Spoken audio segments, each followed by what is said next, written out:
much for coming out this evening. My name is Zach. This is my sign name. A few things before we start. I'm a man, but you actually listen to a woman's voice. So, unfortunately, New Zealand has very few male interpreters. So, that's how it is. We've got 4 females, which is, I suppose, okay. I can change to meet a woman's voice, but you could expect to do that, Tony, but I'm not.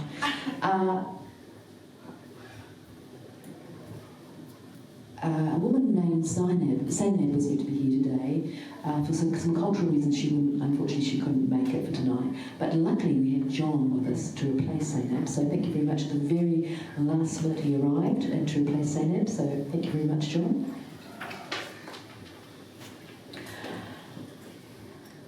Okay, I'll explain how things are going to work tonight. We're going to ask some sort of different questions. And your challenge is to stay awake throughout all of this. Because I can hear people laughing. I can hear James' laughter, so that makes me feel quite happy. So we've got the sign language interpreters, and the deaf people will be signing, and I'll be voicing for them. Sometimes you've just got to remember there's a bit of a delay between what we're signing and what the interpreter's voicing, so that's normal. So if you see I am signing away, but the interpreter hasn't actually said anything yet, it's because there's a delay. So throughout the night, if you've got some questions you might like to ask the panel, you're more than welcome. We have some people from the deaf community. If you're absolutely itching to do so, you may come forward, the deaf community, and ask, and then go back to your seat. Hearing people need to stay in their seat, and the interpreter will sign what they're saying, but deaf people have to come right up to the front and sign their question. Right, that's how the process is going to work. So I will start. So first of all, I've got a couple of people, or a couple of agencies that I need to thank. First of all, I would like to thank the interpreters, because without the interpreters, it would be a bit of a failure, possibly. I don't know. Maybe it would be a failure. So, I suppose I should thank the interpreters first, yes. So, there we go. Wonderful. Thank you very much. Secondly, you guys, the audience, for coming, to have an open mind and a curiosity to see what deaf youth have to explain or show about their lives. So, thank you very much for coming. To our deaf panel. I think they're telling their life stories to you tonight, so I appreciate you coming this evening. We've got 2 more. Merge, New Zealand, for organising this event and hosting the event. Thank you very much. And also to Todd from the Watercooler team. Thank you very much for being in conjunction with us to put it out tonight. And we finally have to thank the Signage Board for the funding. So thank you very much. The Signage Board, where'er they be, maybe they're up in heaven. Thank you very much. So let's get on with it. Before we start, I wanted to have everyone in this room to turn to the person next to them and just have a quick discussion about what you might be expecting to learn from this evening. Go for it. You've only got a few minutes, a few seconds actually.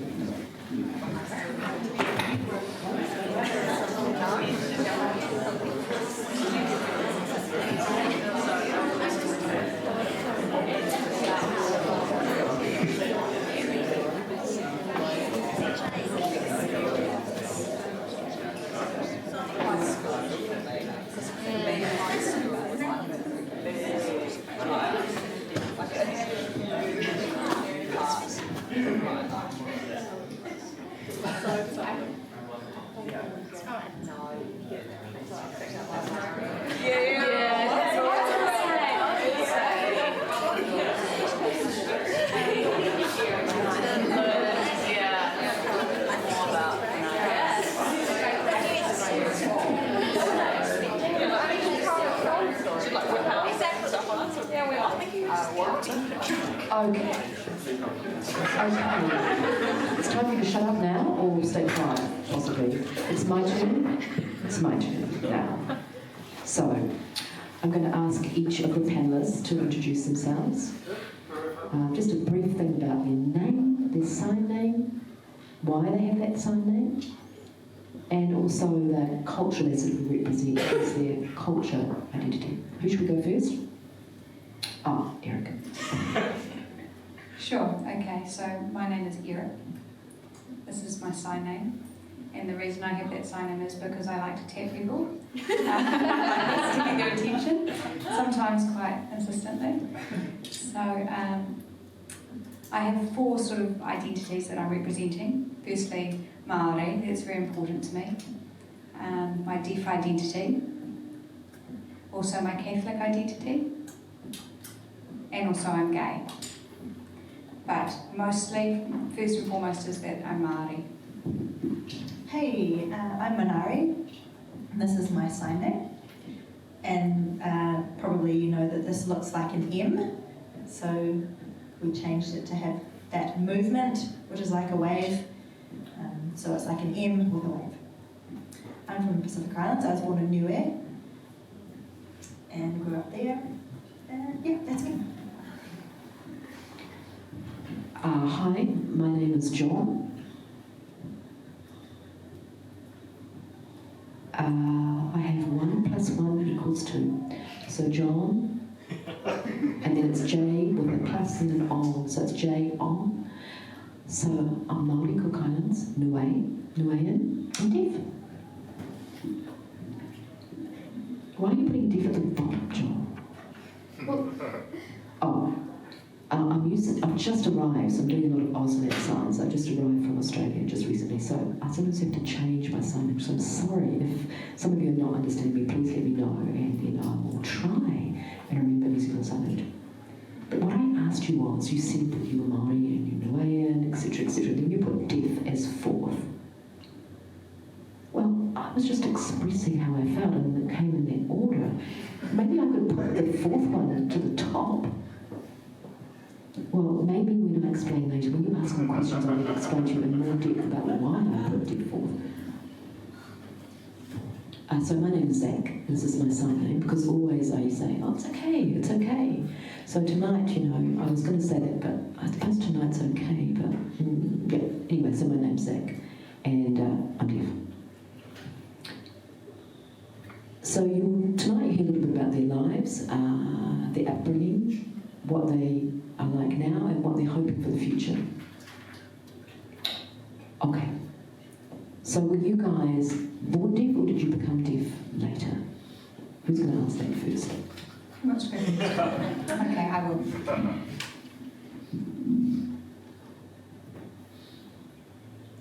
Well, when I was born, my parents didn't know whether I was deaf or hearing. I was a normal baby. But then as time went on, they grew concerned that I was very quiet. So they took me to the doctor for a hearing test. And when I was 3, my parents found out that I was deaf. But I'd always been deaf. Yeah, my story's pretty similar to Eric's. Mum and Dad thought I was hearing when I was born, and then when I was 2 or 3, Mum was calling to me and she noticed that I didn't hear her. So they were pretty worried. They took me to the doctor, and Niue doesn't have many options for doctors, so we went there, got a test, and then we ended up moving to New Zealand. So when did you move to New Zealand? I think I was 4 or 5. Oh, okay, 4 or 5. Yeah, so it's quite late when we moved here. Moved to New Zealand, yeah, I was about 5. Went to the hospital a lot and they confirmed that I was deaf then. I think it was when I was 5, I'm pretty sure. So I was born hearing, and then I got a sickness, meningitis, and that's when I was 6 months old. So I became deaf after that illness. So you were born where? In Hamilton, Watercooler.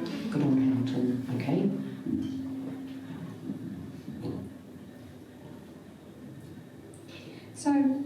So when you were growing up, what did you think you'd like to be for work? What did you imagine you were going to do for work as you were growing up? Yeah, I imagined I really, really wanted to be, I don't know, when I was young, I wanted to be things, and I've partied a lot and forgot about those things. I mean, when I was a kid, I think I wanted to be a doctor. Yeah, something like that. Or a nurse maybe, or a chef. When I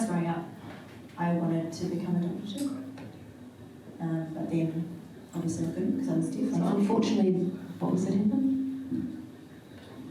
I couldn't be what I wanted to be. I also wanted to be in the police. So, yeah. See, but with technology now, you should be able to be in the police if you wish to. So growing up, I really didn't know, I didn't have a goal of what I wanted to be. I was quite quiet and didn't really have any big aspirations for the future. But when I was 18, I really started to develop, and I decided that I wanted to really embrace and encourage the Māori deaf community.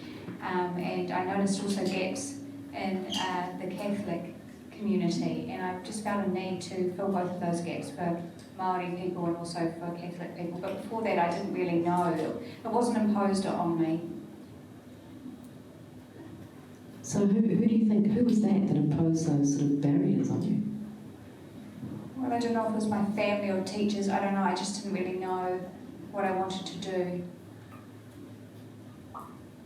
But Patrick Thompson was a big role model for me, and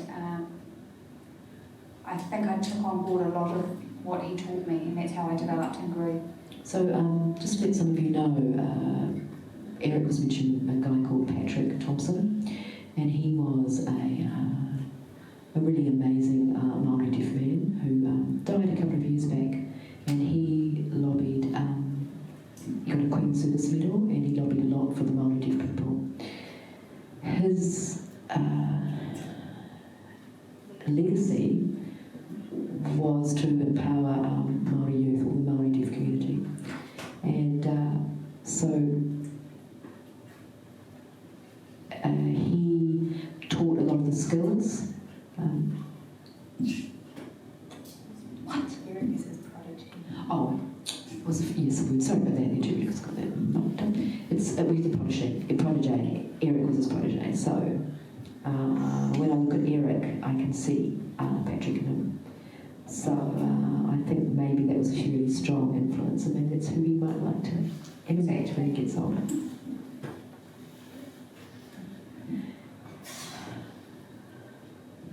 You come from different cultures and different backgrounds.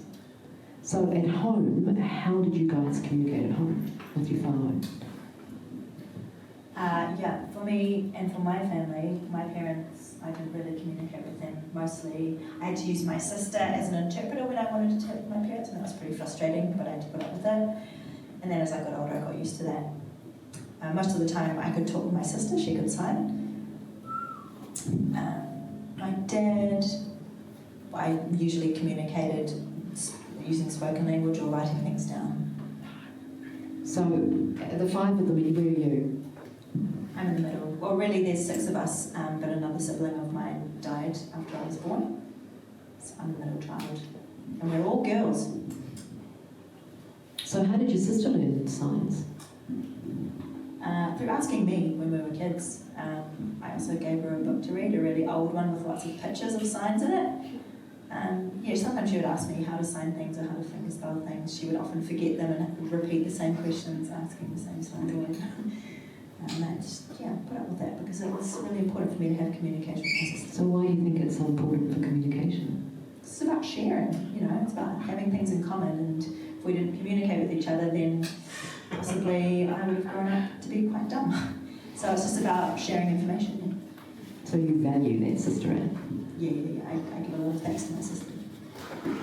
So do you guys have the same sort of experience at home? How did you? You go first. No, you go first. Well, I have 3 hearing brothers and 2 sisters who are also hearing. But really, we sort of use talking at home, spoken language, and then a little bit of sign. We sort of sign and speak at the same time. When I visit the marae, then there's a lot of te reo being used, and I sometimes miss out on that. It's really hard to communicate in that environment. But sometimes it doesn't matter so much what you're saying or what the words are, it's about an acceptance of the culture. I guess it's a mix of spoken language and sign in the home. Okay, thanks. What about you, John? I really have to give a lot of thanks to my grandmother. She took took care of me when I was a baby, and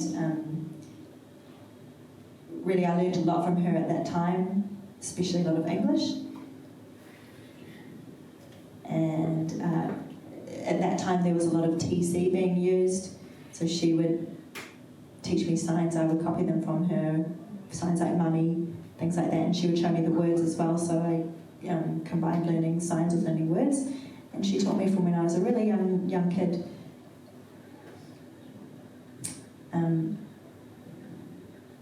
You know how the sign yellow and hello on the mouth looks similar? I would often confuse those things, and often people would call me stupid for confusing those two words on the lips. So you had your grandma, you had your sister, you had your whānau. So it wasn't, you're saying that there's OTC. What happened with this, when you think about, if you hadn't had that, what would have happened to you now? So like I said, my grandmother taught me everything, really. She taught me to read. She really encouraged me to do that.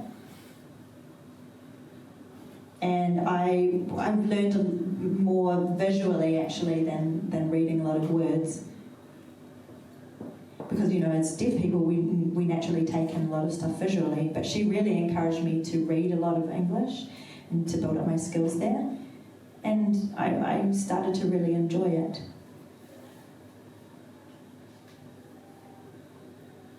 And there were a lot of girls that I hung out with that also really liked reading and liked language, and so we would all, that was an important thing that we shared as friends.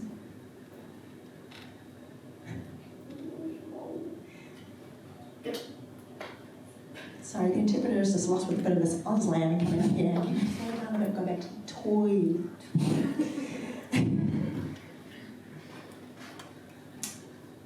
So I would sit on the toilet and I would sign to myself. I'd also do that in the shower, and I would sign to myself a lot. And I had to build up my signing skills to communicate. That was really important to me. So do you guys in the toilet or the shower, signing to yourselves? No, Not really. No, not really. I'm just trying to think. No, you can't think of ever doing that. No, not To really. be fair, I was particularly the shower was for me. Shower, yes. I had made huge life decisions in the shower. I would sign to myself in the shower, and then at night, in the morning when I had my shower, I'd think, I've made that How do decision. you say that? Yeah, that's the way that deaf people express themselves, right? Sometimes actually I sign to the stars and the moon, because I feel that that's quite a spiritual thing to do. If I'm grieving or if I'm in pain, then I can reach out to the stars and express myself. And I will do that in sign language, and I feel like it's a strong connection. For me, one of the most important times is driving. So I usually sometimes don't hold to the steering wheel. Driving, you signing and driving, does that put you I hold it with my accidents? hands. I'll drive with my hands sometimes. Most of the time I've got my hands on the wheel, but sometimes I don't. So when you're stopping at the red light and you're signing away, and when the green light goes, you start signing again, or so how do you just use your knees to When it's control green it? and red, I'm a bad girl. Yeah, I'm the same. Does everybody do No, that? I don't do that. I do not do that. So do you not drive at all? Yes, I'm 32 years old. Of course I can drive. I use my knees. What about you? Yeah? Sometimes when I'm driving I sign, yeah. John, you were saying, what do you do that big signing about? We've got other deaf people. I use ASL if I'm talking to another deaf person in the car. One-handed, I can sign. So you're saying that one hand has to stay on the steering wheel no matter what. Don't move that hand from the steering wheel. Communication's important. I'm 32. I know how to comport myself in the car. I know how to sign and drive at the same time. So you're a sort of a flash signer, so you keep the hand on and you do signing. That's something that I quite enjoy, that. So, yeah.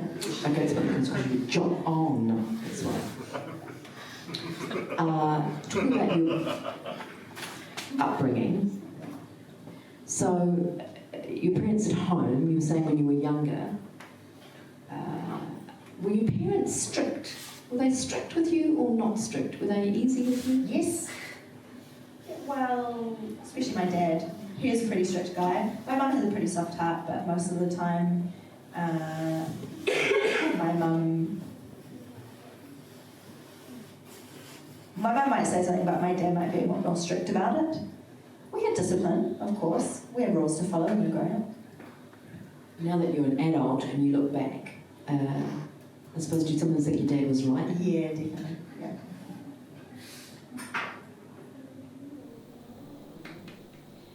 Yes, I was raised in a pretty strict household myself. You know, Māori culture, it's women are very protective, and, you know, everything is very close in the face if somebody's approaching you. Personal space rules are out the door. Yeah, people have arguments, people have fights. It was pretty tough. My mum was a real strong woman. When I was about 15, I remember she was pretty strong. We had a lot of arguments. So your mum's way, did you agree with how she brought you up, do you think, looking back? Yeah, probably yes. I think, yeah, that was just the Māori way.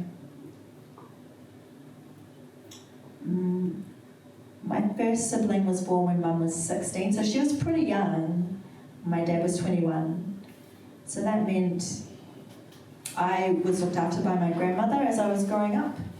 And, you know, she was a sweet and lovely woman. You know, she was also really deep into the Māori culture, quite different to my mother. Yeah, quite two different experiences from two different Māori women. So maybe two different generations of bringing up? So my parents were not too tough. They were really good. They were quite encouraging. They weren't really strict in the rules. My mother was, I tried to respect her rules, and, you know, if we were visiting friends, we had to be respectful. I used to ignore my father quite a lot. I wasn't so interested in his rules. But when I was about 15, I sort of realised that I needed to respect the house, the rules of the house. So I started taking on chores. And I guess I grew within myself. Nice, thank you. You'll have to excuse my ignorance, but on this question, with Te Reo Māori, have you spoken languages, and Niuean, they have their own language as well. So how did you manage to get the sort of cultural side of those languages within you? When I grew up, I used my eyes a lot. I was involved in Māori culture very strongly. My family were very strong Te Reo speakers. Especially my grandmother, it was like a mini Hitler, I think, to interpret it correctly. So that's who I really got a lot of the cultural information from. We spoke Te Reo, my family spoke Te Reo at home. Obviously, sometimes I missed out on things. A lot of things went over my head that were in spoken language, and as I grew up, I started to realise the things that I had missed, and I started to be able to catch up on those things that I had gotten behind on. Yeah, I picked up a lot more Māori when I was older.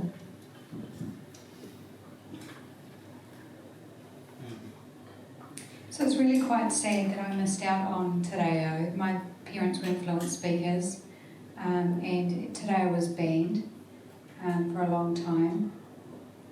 And so that stopped it being passed down so well to the generations. My parents suffered a gap there due to colonisation and the loss of the language. But then through me learning sign language, I've been able to make some changes and incorporate some of that.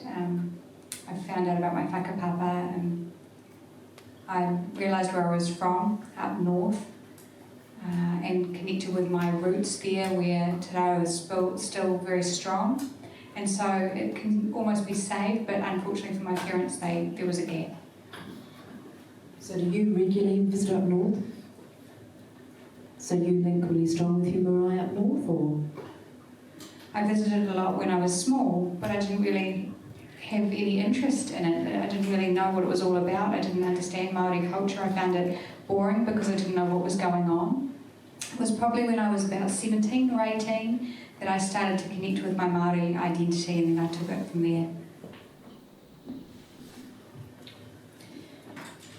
Yeah, my parents obviously come from a very strong Niuean background, but that kind of changed when we moved to New Zealand.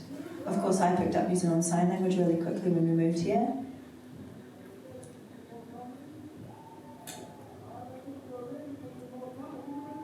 I feel like a little bit like when we came to New Zealand, I was like a coconut, brown on the outside, but a little bit white on the inside. I feel like that's a little bit what I am now, with my Kiwi side inside, with my intercell, and my brown side outside, like the coconut. That's an interesting example there. I might borrow that later. So Te Reo, Niuean. So your parents or your grandparents, how did you get to understand all of that? How did you have that passed on to you?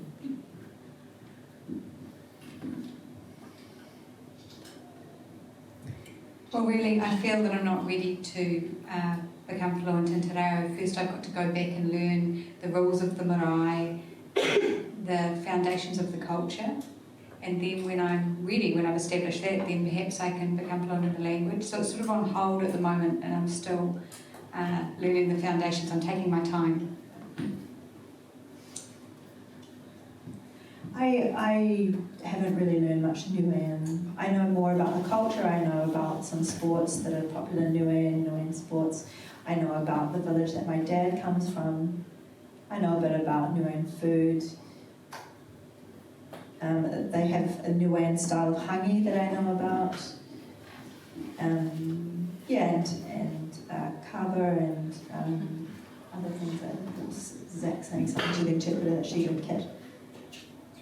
I'm just checking that you guys are keeping up. So yeah, we still eat a lot of Niuean food, and a lot of cultural practices are still held in our house. Right. So, why I asked John before, and we've got that bit of banter going on, was can you give me an example of your, like, say your deaf culture, you've got Niuean and Māori and stuff. Is there conflicts of interest within you about those two sort of cultures within you? Is there some sort of conflict? Maybe I could give you an example of what I'm talking about. In Tonga, often children are allowed to look at adults or anyone in an official capacity, So, but deaf kids need to look and they need to watch, and often the eyes are down in some of those cultures. You're not meant to look at them direct in the eyes. So have you got any examples of that where there's been a real clash in cultures? Yeah, I remember when I was younger, 6 or 7 maybe, I was on a marae, I was sitting on the pai surrounded by a lot of adults, kaumātua, who were talking, and I awkwardly went up and yanked someone's clothes to get their attention. I didn't know that wasn't the right thing to do. The person that I was trying to get the attention of was trying to make me stop doing that. Soon I realised that was awkward and I shouldn't. And then as I started to learn more about my culture and my identity from my grandmother, I started to learn more and more and more and more. It was like a typewriter. There were so many words that I was starting to pick up. And that's when I realised that, Te Reo was a beautiful language, and it wasn't that I needed to focus on one identity and pick one and go with that. I could have multiple identities in myself, but I needed to be able to adapt one culture to fit an appropriate place. I used Māori way of being on the marae. I used a deaf way of being when I was around deaf people. I became more flexible with my identity. Is there anything that you guys want to add to that?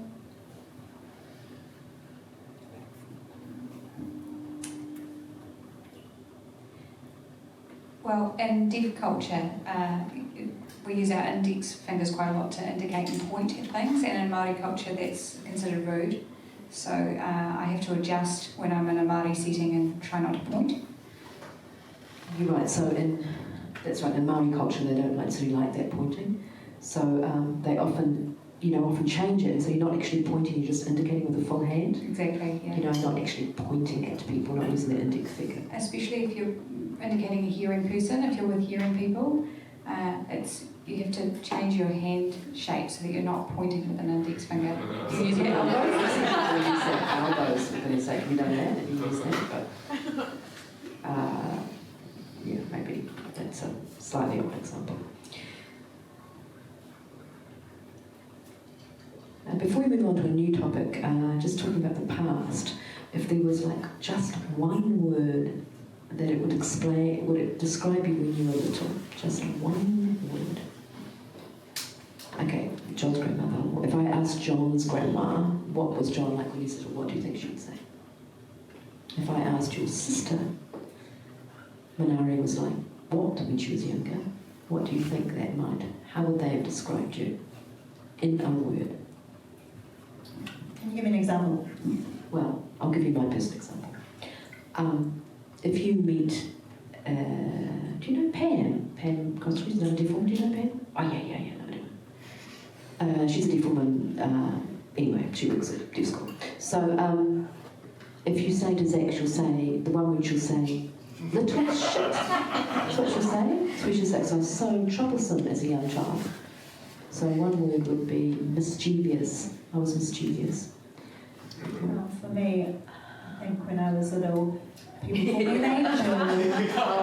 But inside I was real bad, but outside people go, oh, she's an angel. Yeah. Probably what my mother would say, lovely. But inside,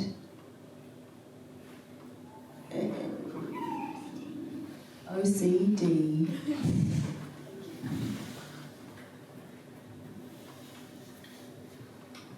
Well, I was nice and shy and quiet. So that's 3 words. Still nice and quiet.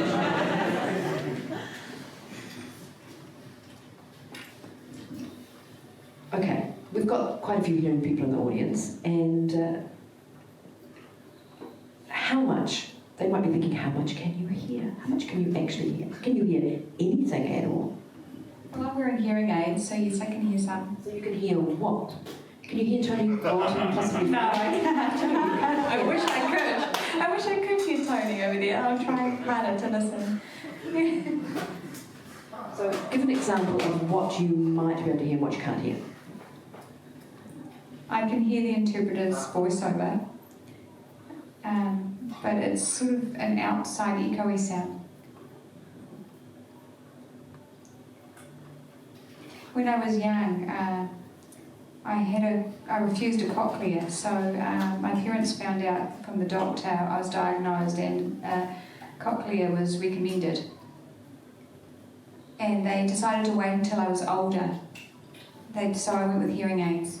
Can you maybe explain to those guys who might not know what a cochlear implant is? Sorry, so a cochlear implant is when they actually operate inside your head, and I actually find that really intrusive, the idea of cutting into my head, and so I decided just to stay with being deaf. It's a little bit difficult when you have a cochlear implant, because it's like a tool for deaf people to help them hear. So have we all got hearing aids? No, yeah, some of us have got hearing aids, so I've got 2. I think you're right. A cochlear implant really, it's very invasive. You need an operation. It's like it actually bypasses the hearing really and goes straight to the cochlea. So yeah, I don't have one. Eric doesn't have one. Minari? No, I have hearing aids, and I used them when I went to school, and then as soon as I finished school, I got rid of them. They would give me headaches all the time. Every day I would have a bad headache, so yeah, well, as soon as I didn't need to wear them, I took them off. Sometimes they whistled a lot as well, and they gave me a bit of tinnitus, so yeah, didn't like wearing them at all. Yeah, when I was growing up, I had to wear hearing aids, like the little angel that I was. And when I was 16, I got rid of the bastards. Because sometimes when people were walking, I'd be able to hear that too loudly. I think one of the disadvantages of is vertigo with deaf people. A lot of them get vertigo, and so their balance is off. So it's the same like cutting off a finger or your toe or some such thing. Your balance is all out of kilter. So when you aren't able to hear, often your balance is out. So far, have we got any questions? No. They're very quiet. Very quiet. Tony Walton's been fighting again and they don't know what to do about it. Yeah. His wife is here, he's being very light-headed.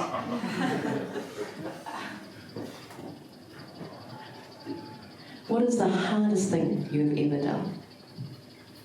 What might that be?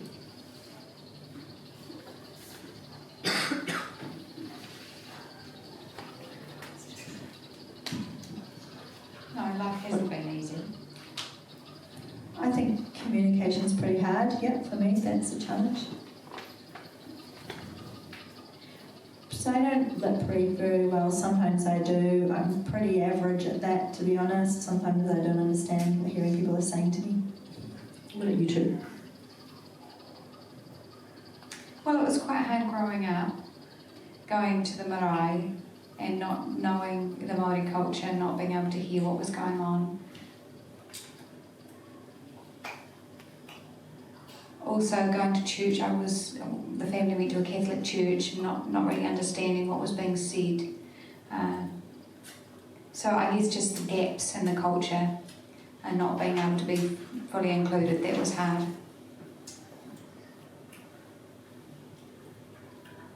So maybe you could explain to everyone, what are you doing now? Are you working, or are you studying, or are you sleeping, or are you traveling?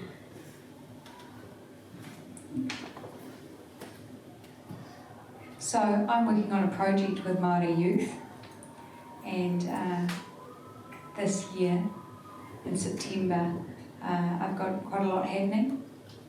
Also part-time, I'm a service pastor for the Catholic Diocese here in Auckland. And so that's teaching sign language to other young Catholics, visiting churches and schools, maybe people who are unwell.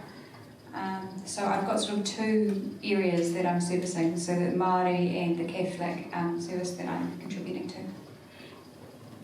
John first. So I've just recently arrived back in New Zealand. So all of Aotearoa is ahead of me, and I've been pretty busy since I've arrived. Yeah, I came back from Australia. I lived there for a couple of decades, and it's been pretty busy since I've been back. I was a relief teacher in Australia, and I also taught classes. And I've also picked up some work here in New Zealand with Merge. So it's been pretty busy since I've been back. I'm actually working as a window washer at the moment.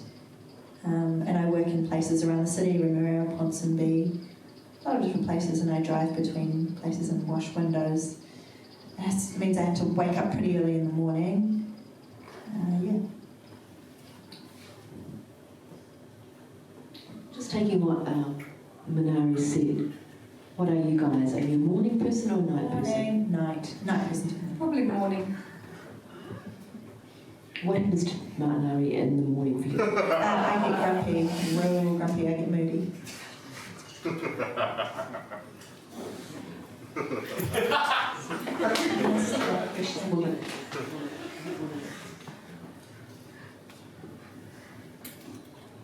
So you're both morning people and you eat night. At night time. I get grumpy. I have to order a cup of tea, chamomile, to calm me down at night time.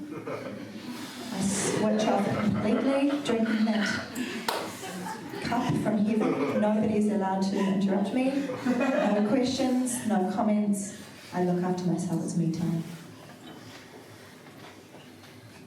So maybe we need to ask Todd to bring you a cup of tea soon, do you think? Is that important? What about you in the evening, Eric? No, I don't really get angry or frustrated or anything. No, I'm very quiet. No, it doesn't affect me too much. Now, if we're looking into the future, before we do that, there's some big challenges within the deaf community. What sort of challenges do you think? The deaf community challenges. What is the biggest biggest challenge for the deaf community? I think for me, when I was growing up, I saw and felt and heard a lot of the same things happening over and over again. The same issues being brought up, same problems being talked about. And of course, I respect all of those problems and the things that people before me sorted out. I also feel like there was a bit more motivation, a bit more energy to solve some of those problems when I was younger. And that all happened in New Zealand. When I moved to Australia, I saw a lot of the same things. But coming back to New Zealand, I feel like the same things are coming up again. And I feel like people really need to have a bit more of an open mind, a bit more of a world view. Like what happens in Australia, not this idea of people being siloed and taking care of themselves and not mixing with other people. So what do you think are the challenges here in the deaf community? I think it's the same as so always much, been. same. Yeah, the things that I saw when I was growing up, I'm seeing now when I'm older. I hope you're surprised that maybe the New Zealand deaf community has changed now that you've come back. What do you think, Eric?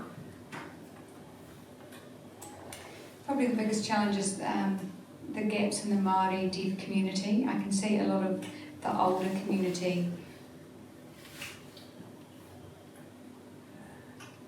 haven't really had any improvement in access for a long time, for many years. Nothing's changed. So my big thing is how I can improve things, how I can make a difference. So I've set up a Māori youth group, and I think it's about embracing our Māori identity and improving that situation for the future, trying to sort of encourage growth in that area because it's just been the same for so long. But it's hard, so we have to think about how we can have success in that area for the Māori deaf community.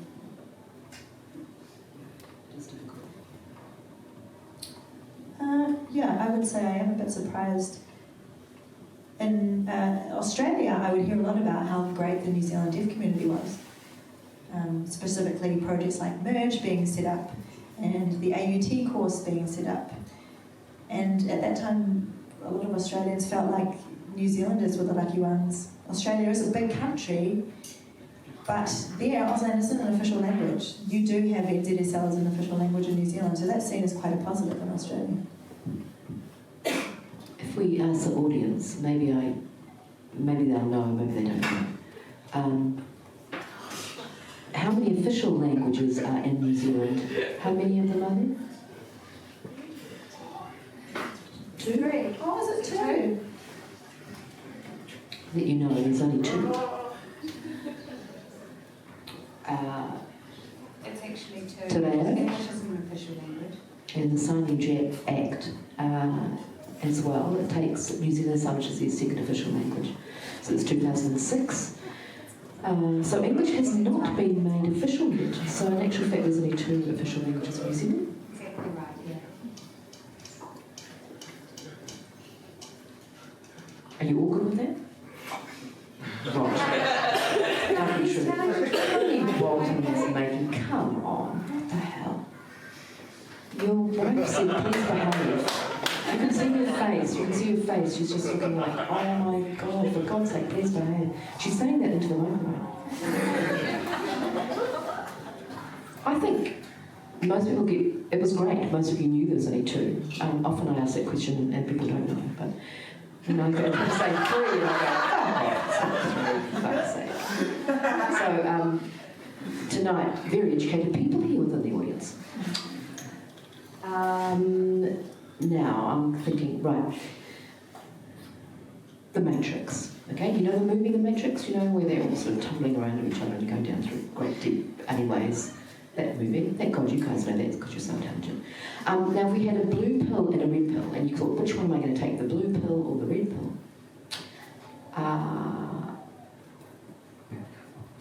What's your favourite colour? Red or blue? Eric? Red. Yours? Blue. I don't have a Okay, favourite good. person. Right, he's in the grey area. John's in the grey area. Okay, so whichever pill you take, you can become hearing. Would you take such No. a pill? Absolutely not. Oh, maybe half I would take. Because if I took half, I might have an easier life if I could half hear. You know, if I didn't take it, I'd still be experiencing those barriers that I do today. So then you'd be in a dilemma, wouldn't you? Should I take half of it? Should I take blue? That's a terrible thing to be in. So what Which pill are you going to take, John? For the rest of your life, man. I think I'd be happy to be deaf for the rest of my life. I can sleep soundly.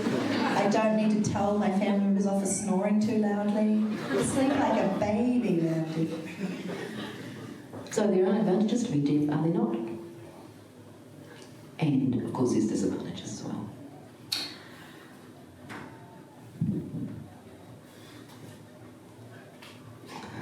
What do you think is the biggest risk that you've taken? Okay, let's talk about risk and the levels of risk. Well, it's up to you. You can choose whichever level you fancy.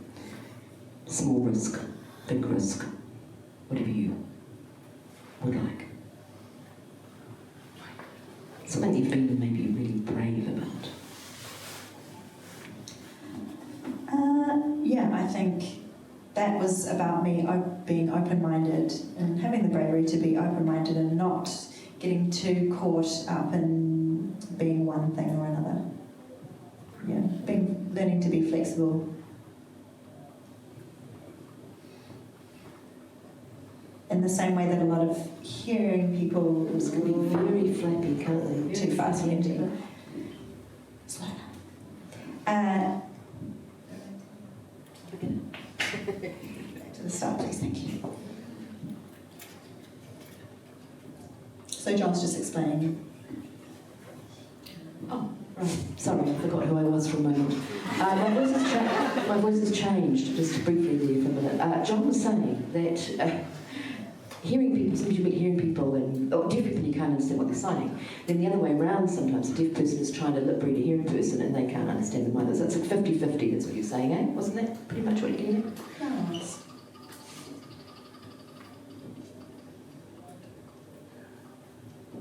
Too laid back, Manari? Yeah, I'm pretty laid back too, and I don't think I've taken any risks. Okay, moving on.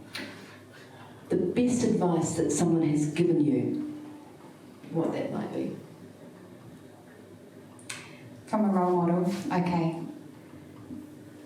I've had two very important role models. My great auntie was Dame Fina Cooper, and she had a very strong influence as a Māori advocate, and so I've taken that on board. And the other person was Patrick Thompson, who I mentioned before, who was a very strong advocate for the Māori deaf community. So I really had a big influence from Patrick and my great auntie Fina Cooper, and I think that's where my passion for advocating for Māori deaf comes from. Patrick told me that I had inherited my great auntie's strength in advocating for deaf people, and he said to me, "You must be strong. You must not let deaf Māori people be represented as being dumb." And he told me that just before he died, and then I really grieved after Patrick had gone, and also my great auntie had gone, and so I carried them both with me, and I've remembered those words. So do you mean words from a deaf person or from a hearing person? Doesn't matter either way. A hearing person, the person that I look up to, most of my sisters, my older sisters, they taught me everything in my life. And yeah, all of my sisters, I think, those are the people that I look up to the most. If it was a deaf person, who would you look up to? Oh, probably the friends that I hang out with the most. Yeah, That's right. So you're people similar, like Eric, similar to growing up with Eric? they're really good at supporting each other. Actually, I wanted to add, we had very similar upbringings in the same community, and we were a group of friends. So we've never really been apart. Yeah. So I think as we grew up, we tended to grow apart, but now we're all back together as friends again. That's an interesting point. Maybe we can just elaborate that a bit more. As you were growing up, you had that same friend group. Same group, that's right. Then what happened when you all parted company? Really, I've always had a strong connection to my family. That comes from being close with my New Zealand community. At school, we would see a lot of our friends every day. But obviously my family are the people that I saw most, even after school finished.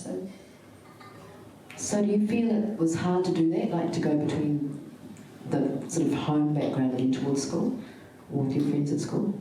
Well, in terms of communication, that was always easiest with my dear friends, and in my family, I didn't have that same ease of communication. I'd have to write things down or lip read. That was always really hard. But it felt so easy with my dear friends, so that's where I felt most comfortable. Anything you want to add to that, either of you? Yeah, I looked up to my grandmother, obviously, as I've mentioned. She's a lovely woman. She'd experienced a lot of discrimination in her life. She'd experienced a lot of hurt. So she understood that I could possibly experience those same things being deaf, and I did. And yeah, I think she had a really good sense of empathy of the things that I went through. I ended up going through a lot of positive experiences thanks to her. So yeah, I feel like I took on a lot of her personality. So right now in your future, have you got any worries about the future? Do you feel worried at all? I'm worried about getting old. That's You're worried about Yes. getting old? Yes, I am. That'll be fine. You are beautiful. No, but 20 years, in 20 years I'm not going to look beautiful. Well, it's okay getting old. Yeah. What about you, Eric? Any worries about the future? Yeah, I worry about deaf youth, and I don't want the culture to die out. I worry about what's going to happen to Māori deaf youth, that not being enough people and it not surviving in the future, that whole culture just being eliminated. I think we need to make a lot of, because Facebook and the technology is changing and things are changing in the world, so I think we need to get in contact and really re-strengthen that. So we're talking about technology and media and the influence it has. Do you think that's I much? think it's got much isolating possible? people. I think people are ending up more isolated. Hearing impaired children are now out in mainstream schools in isolation, and I think what I've noticed from working with the Catholic schools is a lot of these kids aren't signing.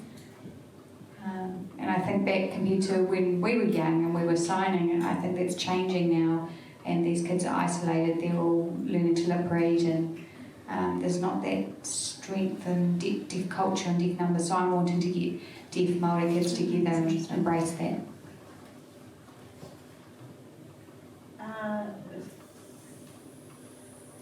For me here, I think No, like your concerns, your actual, personal concerns. I think here in New Zealand, there's not enough access to NZSL, plainly. In Australia, there's a lot of access, there's a lot of things that people can do to get access to information through AusName.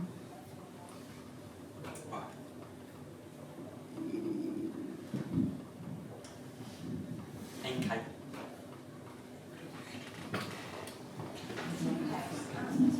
Sorry, yes, there's not as much vocab in. So the sign, this word for Inca, there's actual, in Auslan, they've got the sign, they've got actual sign for Inca. Okay, the interpreter's got it now. For example, in Australia, the words "in case," there's a sign for that. Just in case, there's a sign for that. In New Zealand, we don't have a sign for "in case." It's not We just use "I see." So I want to see more vocab springing up. New Zealand Sign Language is a great, wonderful language, and we can just, if we could make more vocab, increase the vocab, and rely less on English, rely less on English words, I think that's a challenge for New Zealand Sign Language, to get away from English more. Oh, interesting.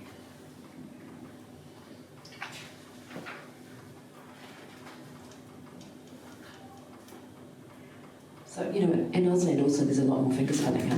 That's all pretty English. Yeah, but it's into Auslan.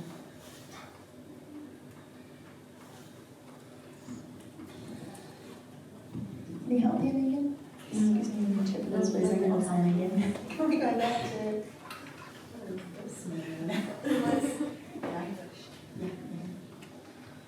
So in terms of linguistics,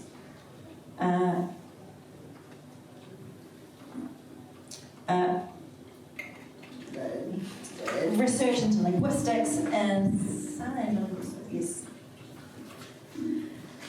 So John is interested in the concept of why would you choose this word instead of this word as a equivalent from English into NZSL. He's interested in why sign languages choose particular vocab as equivalents. I'm hiding my hands at the moment because I have comments about that as well. The interpreter is losing her brains at the moment, sorry.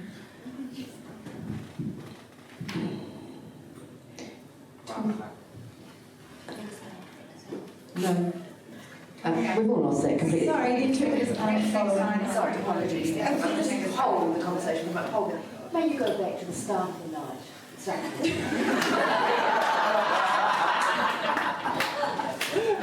Just about the toilet growing up in the room.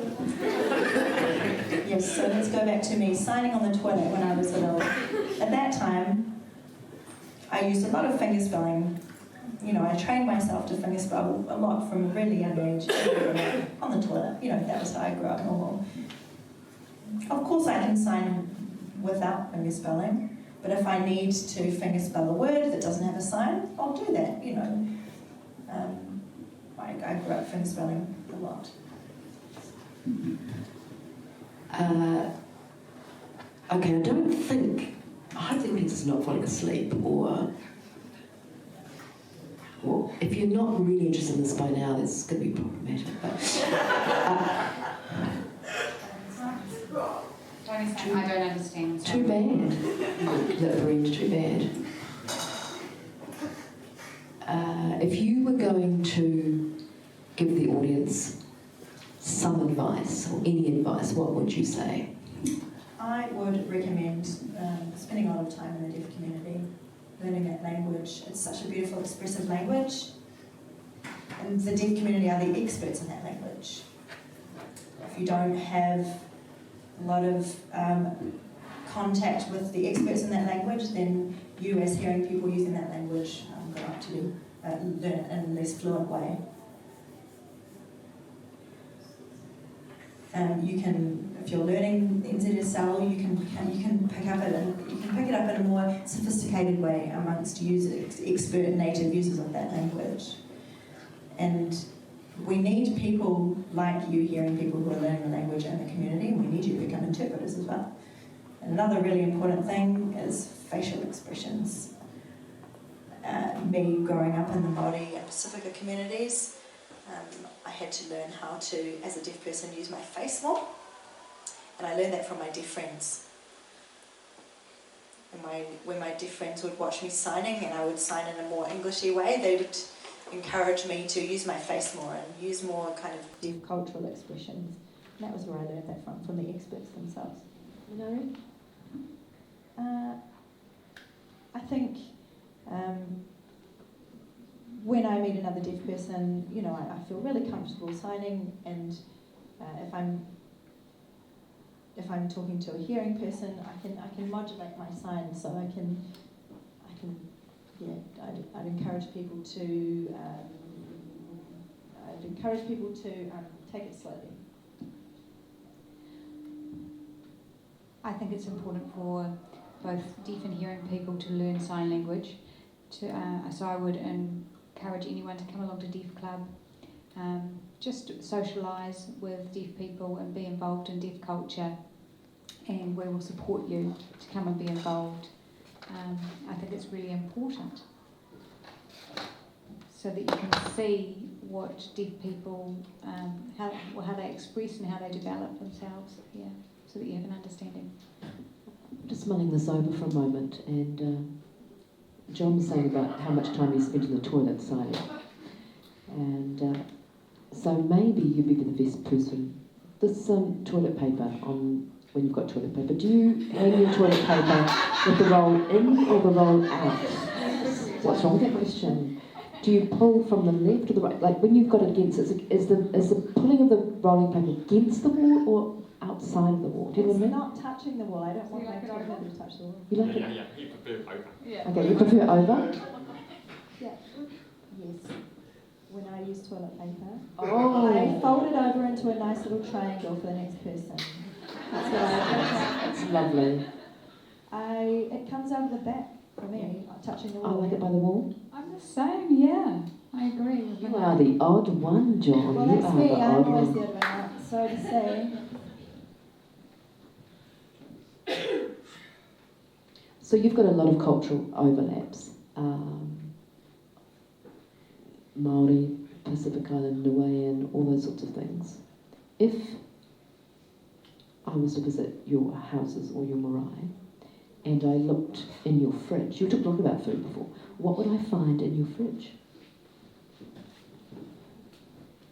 So I'm in John's house, take off my shoes, come in the door, look in the fridge. What would be in that fridge at the moment? Okay. I worked as a chef, so I'm very fussy about what's in my fridge. It's empty, to be honest. I have no time for food. I'm a busy man. What's the question? What are you getting at?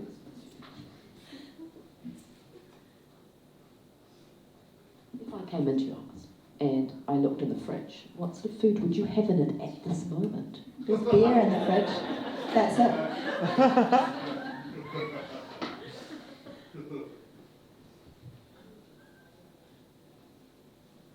I'm just having to think about this. I've got plenty of stuff. I don't know. I can't say. I'm poor. I've got nothing in the fridge. Well, you're Maori, that's why, isn't it, says John? That's right. God, you're telling me that you don't have much food in the fridge. You don't have any food in the fridge? Yeah, when I go shopping, I buy bread, I buy milk, that's it. Bread and milk. We didn't have much when we were growing up. I had 5 brothers and sisters. We were all pretty busy. Okay. Actually, I wanted to add something. My family came from Hokianga, and we have a lot of takeaways. My family are from up north, and up there was a lot of seafood, a lot of vegetables, and it was a lot more natural, the diet, so it was quite different. And when we're down here, that's when we have the takeaways. I think I'm probably going to bring this to the end. If there was a fire, or your house was burning, and you could grab 3 things from your house, what would they be?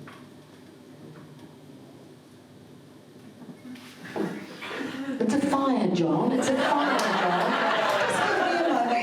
It's burning down. You haven't got time to think. You need to just pick things up. There's a fire, you've got to grab 3 things. 3 important things, for God's sake. You can't just sit there, John, staring and watching and going, oh my God, we're about to leave you, we're going to save you. I'd grab my cell phone, my laptop, and, I have to think about the third one, money. Yeah, I think I get my phone, money, and my shoes. My beautiful shoes, which I love. Okay, I've got to get my chocolate, my tea, my chamomile tea, remember, and myself. So John will be in that list. So you've been taking out with you while you're thinking about all the other things, just going out of there quietly, that would be nice. Okay, doke. Before we bring this to an end, with the house burning, that was not very nice about the house burning. Have you got, this isn't meant to be a pun, have you got any burning questions? Any question, even if it's not burning. Any question? No? Okay.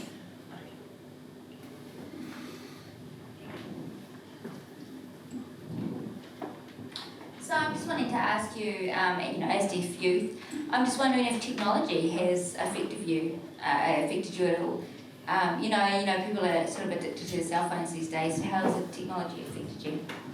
Well, I think there's positives and negatives. Positives are I can talk to my friends on video chat. Negatives are I can spend hours and hours staring into that phone. So there's a double-edged sword. For me, I think technology is pretty useful. If I'm going to work, I can use FaceTime to talk to people while I'm at work, because I'm a pretty busy guy. Negatives are, all of that time on the screen. Sometimes I need to remember to put it down and focus on the people that are in front of me. Yeah. That's why John understands the toilet so often. I'd like to answer that. Really, it has pros and cons, technology. The effects on Māori, I think they want face-to-face contact. It's important for the culture. So it's about making time and trying to book in face-to-face time together, real-life contact. Technology isn't always the answer. I think for mental health, we need to socialise and we need to see each other. With technology, you can't always see completely what's going on, and the people that are living out in the rural areas, they can be quite isolated, and they really need that human contact. I know it's difficult when they're a long way, when they're remote, but maybe we need funding to bring those people together for the face-to-face contact, for the human contact, so that we don't lose that completely. I think someone else had their hand up. Who was that?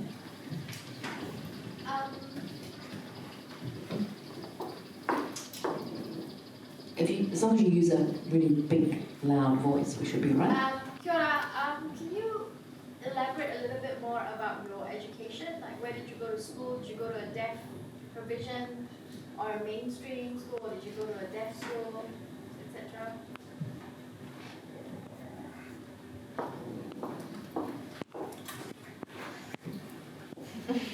Manara, you're the baby, so you need to go first. Okay.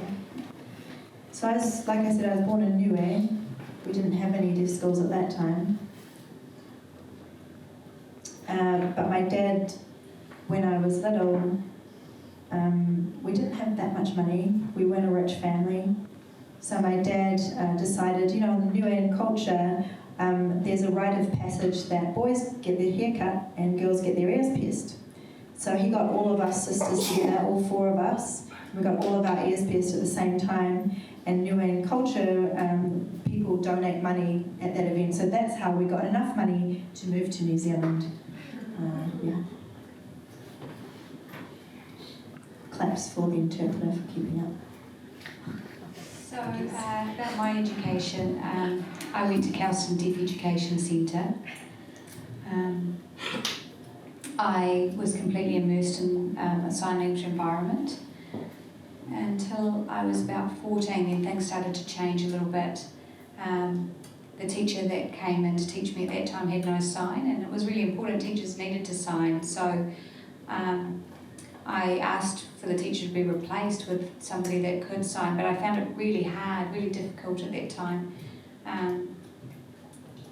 I think when a teacher comes into a role, it's really important that they can sign, not try and get us to lip read. I feel like they should respect our language and our culture, and that it's really important as part of our education. So obviously I grew up in the Waikato, and I went to school until year 7. I did go to Kelston Intermediate School. I went there with Zach, although he was in a different class than me. He was a pretty naughty boy, I remember. I know. I did say that before. And then in 2001, I think I went to Kelston Boys High School. So until 2003, I was there. And then I moved back to Waikato. And at that time I was really, really hard into signing. But when I moved back to the Waikato, there were not that many people to sign with. So I went back to signing in the toilet again to build up my skills, because I didn't have those people to talk with. Have you got a 2-ply, toilet paper, or 3-ply? That is a private question. Thank you very much not to ask that again. You got any more questions from anyone? Do you know?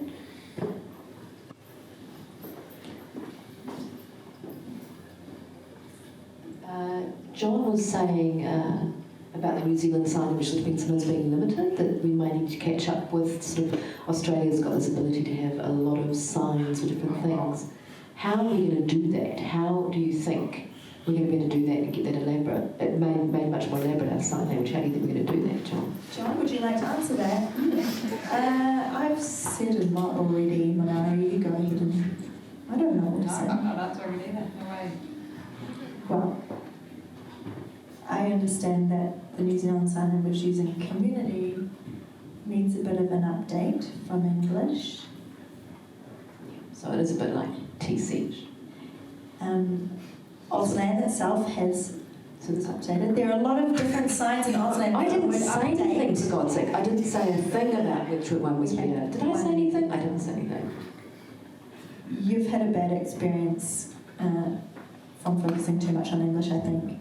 We need to develop more vocab in NZSL. Yeah.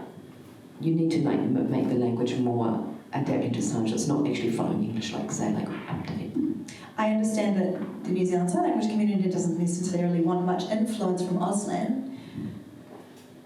And I know that that BSL is considered a parent language to NZSL, so yeah. So Auslan and NZSL are pretty similar, but they also have their differences. And I know that in New Zealand you also have your dialects across the country. Some people here use a bit more TC, some people are a bit more NZSL grammar. There are differences and there are similarities. And obviously I don't think that we need to be putting down Auslan or NZSL, one's not better than the other. And we don't need to be kind of having that competition. We can see NZSL as Auslan more like brother and sister languages. Okay, interesting. I think we had a guy with sort of glasses and a beard and sort of long. Yes. Yeah, absolutely. I think you've kind of touched on my question a little bit there. I was going to ask about the commonalities in various sign languages around the world, really, and how much diversity you see. As you've mentioned, Australian and New Zealand Sign Language, but I wasn't sure if there was a certain stem of various forms that kind of fed into each other.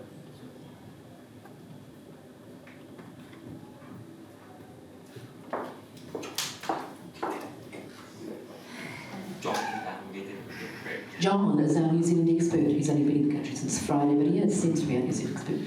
So Auslan and NZSL are different, 33% different. The rest is similar, and they are influenced both from BSL. That's the root language that influenced the development of both those other languages. New Zealand Sign Language gets its style from BSL. Sorry, what did that? Yeah, thank you. Yeah. Yes, and so, but NZSL and Auslan have both evolved separately after being influenced by BSL. They've evolved into distinct and beautiful languages of their own.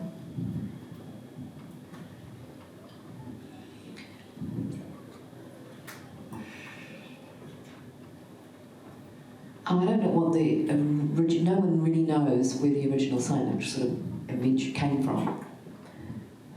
But what we do know is there were two streams of it. There was a French sign language, which influenced American Sign Language, and then, as John's expert said, there was an influence of BSL that went through to Australia and New Zealand. So then it's becoming much more of a global language. The positive and negative things is to do with technology, because communication is spreading so much more quickly now.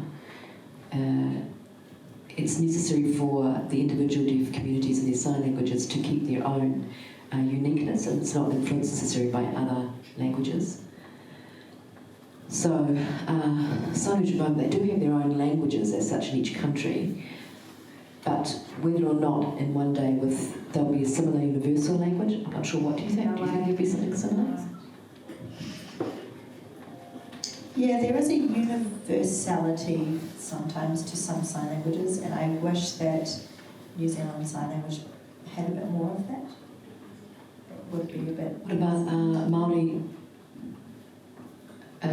Sign Language? Do you have Māori Sign Language? Or is there a Māori Sign Language? There's pros and cons. I think it can be confusing. Like I was saying before, with Māori Sign Language, it's not just about the language, it's also about the Māori concepts that come with the language. Your view, Eric, would be what? Well, I feel that the sign language is the same, but the Māori concepts that we integrate, it's not really about grammar, it's about having those concepts. It's about Te Reo has its own grammar, English has its own grammar. I feel that it should be the same with Māori Sign Language. I'm thinking back, say, maybe 800 years ago, when the first Māori arrived. That wasn't passed on, whatever they had hasn't been passed on. And so I don't know, that's been lost. And so it's hard to prove what happened, what went before, but I think we can still develop that culture. I think that it can be preserved. So it could be good for the future. I remember when I was in intermediate school in the year 2000 at Ruamoko Marae, which is at Carlston, the Māori deaf community. Maybe you can explain a little bit about what Ruamoko is. That is named for the vibrations in the floor of the marae. That is a deaf cultural way of getting attention.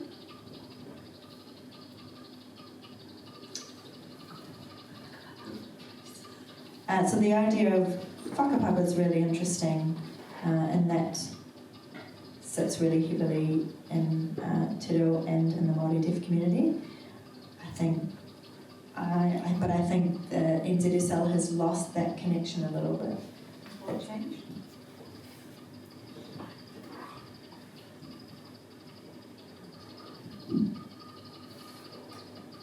I think some people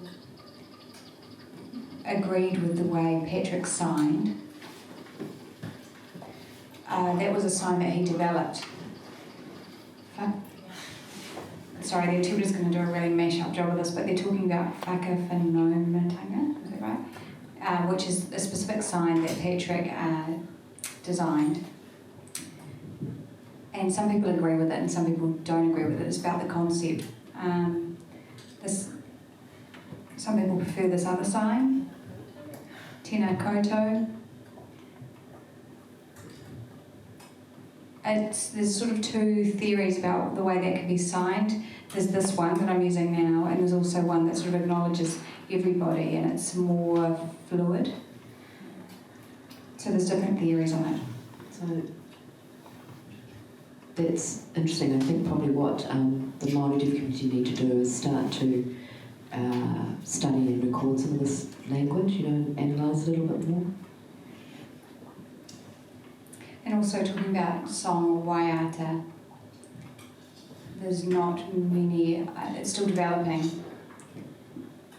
And so I guess that's another reason to have the Māori culture, the deaf people pulled together so that we can develop that and we can create, establish how we're going to all do that universally. And so you need strength in numbers. So it's not just one person developing it, but it's a community and we do it as a team. And we incorporate everybody's views and perspectives. Nice, thank you. I think we...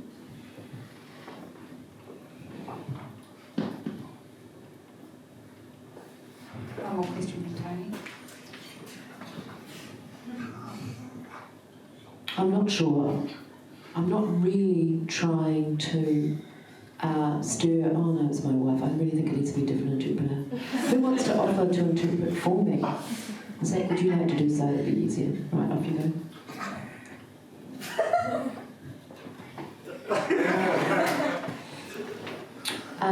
I know I'm seen as often as a student, but I'm not doing it this time. I was saying about each of the presentations about technology. In the past, you guys are all young now, and when I was younger, there was no technology.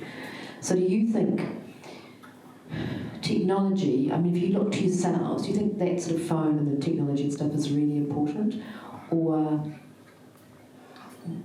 do you think, is it really important to you, or do you think you could do without it? Like, we didn't have it then.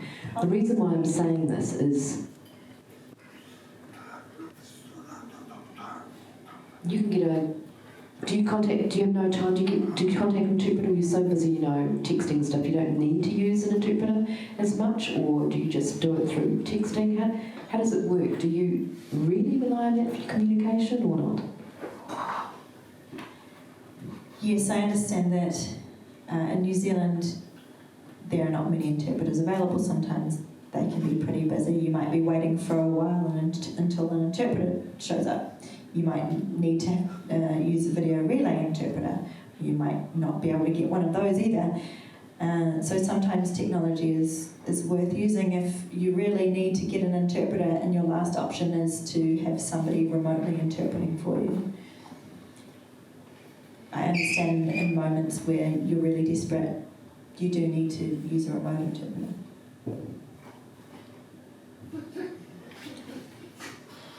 You wouldn't just be doing that, would you? You'd be signing at the same time.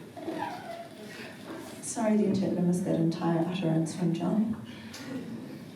He's not going to try and get it back. I think people were a lot more active in the old days. They didn't sit on their butts and just look at screens all day. And I see kids now with their own phones. They're not communicating with their families much anymore.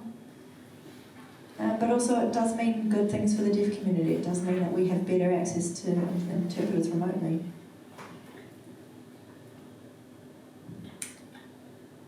I think it's quite sad. I like to think back to times when we didn't use phones and we had to communicate in person. I think sometimes we forget now, because of technology, how to communicate effectively. To take time around the dinner table to have a conversation instead of having your phone at the table and engaging with the people who are there. I had a realisation just a few years ago when somebody said to me, please put your phone away, and I really took that on board and decided that I would make an effort to put my phone aside and remember to engage with people. I think it's a difficult balance to achieve. How you actually balance technology, I think is hard. So let's thank the interpreters for being patient and interpreting through the night. I know sometimes we were extremely fast. And the audience, thank you very much for asking questions and listening to what we had to say. But most of all, I would like to thank the panel. They've given us a lot of information and given us a lot of great stories. Thank you very much indeed. So we get chocolate and tea, right? No, this is Todd's responsibility. Todd has responsibility to do chocolate and tea. You are the deaf host. And I think you're going to need toilet paper as well, aren't you? So get that nicely organised. So again, thanks to Todd and Merge, the New Zealand Sign Language Board again. Thank you very much for the funding for this evening. And on behalf of everyone here, thank you very much for attending.